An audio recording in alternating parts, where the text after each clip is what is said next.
Hello Taurus, Sun, Moon, Rising, and Venus signs. Kamusta kayo? Sana po ay nasa mabuti kayong kalagayan.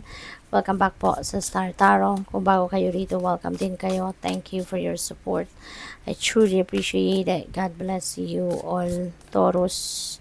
Pauna mensahe po ninyo, Four of Wands. Ayan. So, for some of you, no, Taurus, merong celebration dito. Maaaring merong dadaluhan kayong okasyon. Pwedeng merong wedding party, merong wedding anniversary, birthday, ano pa ba, engagement party. So, maaaring may imbitahan kayo sa mga ganong okasyon. And you're gonna have fun. No, you're gonna have fun kasi maaaring meron din ditong reunion ng family at ng mga kaibigan ninyo. So, pwedeng ganun. Kaya, magsaya ka. No? I-enjoy mo yan na opportunity mo na yan. What else? We have Five of Wands. Ayan. So, maaaring meron ditong competition. No? May rivalry, may competition. Siguro meron kayong gustong abutin. Baka related dito sa trabaho, no?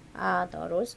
Baka meron kayong posisyon na ina-applyan, maaaring promotion yan at hindi lang ikaw ang mag-isang interesado sa posisyon na yan. So, parang ito, kunyari ito, yung gusto ninyong maabot, no? At marami, no? Bali 5 kayo na gustong abutin ang same thing. Kaya maaaring may rivalry dito. What else? We have 7 of Wands. Ayan. So, some people are really trying to take you down.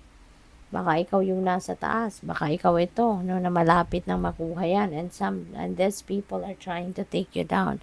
Maring yan ang mga ka-competition ninyo. Yan ang mga taong naiinggit sa'yo. Diba? Yan ang mga taong kumukontra sa'yo. Diba? Maring ganun ang ganap. Kaya, dito naman sa Seven of Wands, ang panawagan dito sa inyo is stand your ground. No?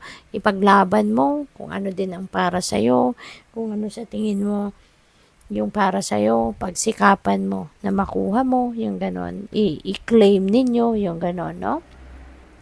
And focus on yourself. Kung may mga taong naiinggit din sa'yo rito, because maybe maganda yung posisyon mo sa trabaho, maganda yung kalagayan mo sa relationship, sa pamilya, or kung sa ano pa man.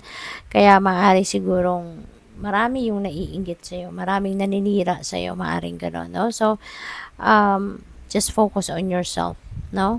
Maging busy ka na lang sa pagpapayaman, maging busy ka sa pag-aasikaso ng pagtatagumpay mo, i-enjoy mo yung tagumpay mo, yung mga ganun ba? And just try to ignore them kung kailangan, diba? Kung hindi naman necessary na labanan mo sila, harapin mo sila, or sugurin mo sila, or kung ano pa, no?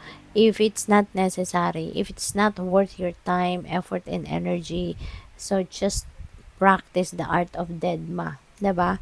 Hayaan mo sila, diba? Hayaan mo silang mamroblema, hayaan mo silang kumulot yung noon nila, ma-stress sila, 'di ba? Hayaan mo sila.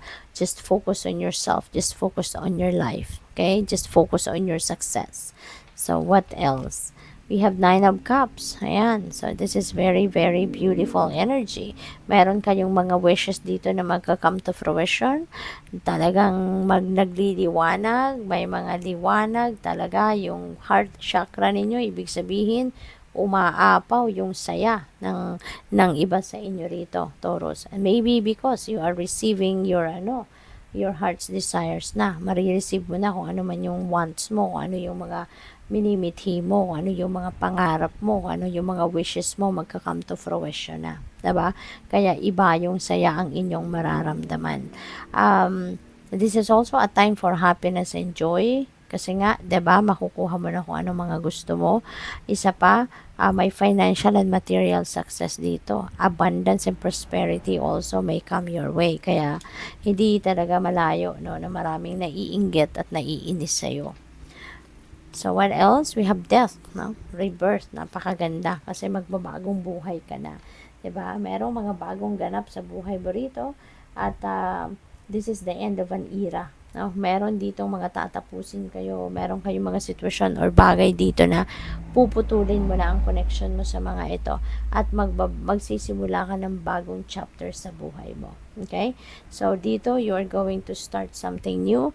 Maybe bagong trabaho, bagong career, bagong relationship. It could be anything. Baka meron kang bagong posisyon sa trabaho, baka may promotion, yung mga ganon. At kung ano man yung mga dati, ano man yung mga hindi nagsiserve ng inyong highest good, aalisin mo na yan sa buhay mo. No, you are making room, no, for newness sa buhay ninyo. Kaya maganda to.